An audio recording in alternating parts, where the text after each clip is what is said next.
I've been in digital for about 14 years. And for the last sort of 7 years, I've worked in multi-channel businesses. So how do you make retail and digital and e-commerce work together to ultimately get the best value for the business?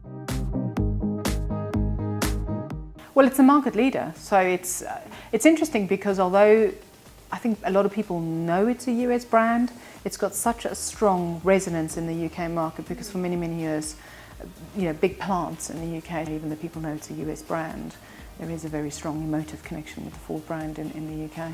Yeah, so how Ford sell vehicles, as most manufacturers do, is they have a group of franchise dealerships where they will sell vehicles. We're actually the only dealer group in the world that they happen to own. So we're the biggest Ford dealer group in the UK. So Ford are the market leaders and we represent about 20% of the market share. So we're a significant proportion of the vehicle sales in the UK.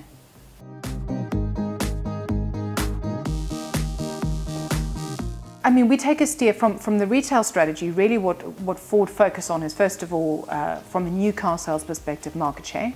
And our job is to absolutely support them in getting to the market share ambition that they have. And they focus very much, when you look at the sort of after sales, as we call it, so the servicing side and the parts side, how we support them from that perspective. So in that sense, we're very driven by what are their ambitions and how do we make sure we support them. But then outside of that, if you look at the sort of complexity of our business, there are areas where actually we operate very, very independently. So used cars, for example, whilst we retail used Fords, we also retail non-Fords, and that's very much an area where we pretty much are masters of our destiny, if you like, where we do our own thing. Even if you look at the servicing area, we service Fords, but we also service non-Fords. So what we do in that area from a marketing and commerce perspective is very much around how do we drive more customers to come in and fill our workshop. So there are areas where we very much drive our own strategy, and there are areas where we work with Ford around what their strategic objectives are and how we support them. But if you look at areas like e-commerce, we operate completely independently. So we have our own websites, the functionality of those, what they do, how they, what business they drive is completely up to us. I kind of always simplify it and say, Ford's job is very much around convincing customers why buy Ford, and my job is, once you've decided, why come and buy from me. Well, a lot of the work we've been doing in the last sort of 20 months has been around articulating our positioning and exactly to that point, why buy from me as opposed to anybody else. And we believe that our insight is that we've got to make it easy for customers, which sounds incredibly simple, and it's a very, very simple statement to make. But actually, in a business without complexity, if we can deliver it, it's incredibly compelling and very differentiating. So for us, what we're galvanizing our entire business behind is how do we make it easy? And that's looking at our processes, our systems, our people, our structures, our technology. So we've actually been very fortunate. We actually, and this was prior to me joining the business, we actually set up an e-commerce business. So if you're a consumer today and you want to start your journey through any of our dealer websites, you can start that journey and you can then drop into an email inquiry or you can phone us. You'll get picked up by the dealership and dealt with. But if you don't want that experience at all, you can actually buy online from us. So we have an e-commerce business. This year we will retail about 2,500 vehicles online. And these are customers who don't want that retail experience. They know the product they want, or they've bought from us online before. They know exactly what they want, and so they're happy to transact with us through that channel. And then you have a choice. You can either go and collect the vehicle through one of our dealerships, or we can deliver it to you. A big area for us is around transparency. So being really transparent with the customer. So for example, we're a sales business, we're sales targeted and sales focused. You could walk in the door today and say to me, I want to buy a new car, and I'll say, okay. Actually saying to you, if you want to take the one that we've got right here, right now in stock, there's going to be a price difference to factoring ordering it for you. So being really transparent with the customer, that starts to build trust.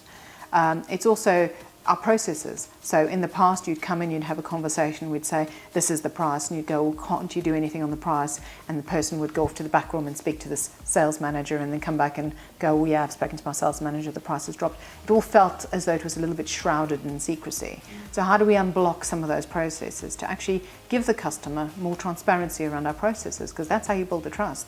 Ultimately, we've got a lot of customers who walk through the door who know more about the product than we do because they've done so much research. So trying to hoodwink them with some kind of mystical process is not going to do us any favours in the long run.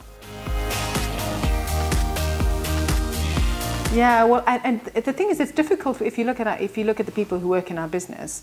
When you look at our salespeople, for example, a lot of them have only ever worked in automotive, and they've moved around. They might have worked for different manufacturers and all sorts, so there's subtle differences.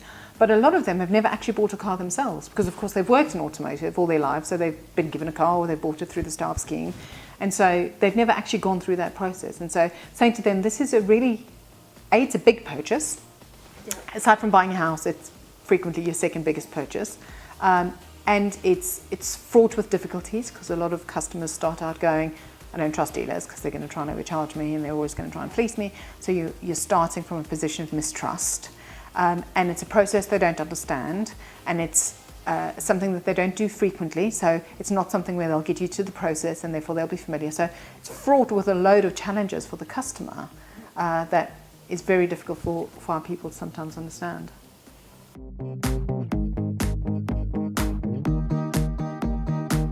The temptation when you work in the area of technology and e-commerce and digital is you want to do the latest and the greatest, and sometimes the hardest thing is to say no, we're not going to do that because we've got to get the basics right. But it's absolutely the right thing to do, because once we've got the basics right, we can build very, very quickly on top, and then we'll start to get some momentum behind it. But if we didn't fix the core, we were just going to end up with loads more problems further down the line. I mean, for us, the way we've thought about it is firstly, it's about people. The biggest job is how do you change how people think, and how do you help them to understand that they still have a role to play, but it's a different role. Because I think the temptation when you start to become a digital business, particularly if you've got a retail aspect, people think, oh, you're going to sack me, I'm not going to have a job tomorrow. And that's not what it's about, but the nature of their role changes. And in some ways, I think becomes far more important, because it becomes about people. Because you have fewer people who will walk through the door, but when they do, they're expecting an experience. They want to feel that emotional connection. So people become even more important, but they need to understand the role that they play. And so you've got a whole thinking about, do you need to recruit different kinds of people? Do you need to change how you induct them and how you train them in their roles? So there's a very big piece around people. There is a very big piece around process, which is the second aspect that we think is really important. What are the processes to unlock all of these silos and these structures that you have as a business? There's absolutely a piece around product. Do you have the right product for your customers? Because it may be that your product needs to change. There's absolutely the piece around technology, clearly, because inevitably any business has loads of legacy systems. So how do you take your legacy systems and either say that's not fit for purpose, we're going to change, or layer on top the right systems that you need? And then for us, underpinning all of this is our positioning. So it's got to start from what are we trying to be, because otherwise you're going to end up buying the wrong product or having the wrong processes or investing in the wrong technology if you don't have that vision for what's my point of difference. But I think being able to just say, how do you frame that thinking gives you something to think, to kind of galvanize your thoughts and prioritize, because it's hard. You can be tempted to do everything at once, but you'll never achieve anything. Yeah, we're a work in progress, I like to call it. We're not there yet, but as I like to say, it's never done. I don't think the task will ever be done.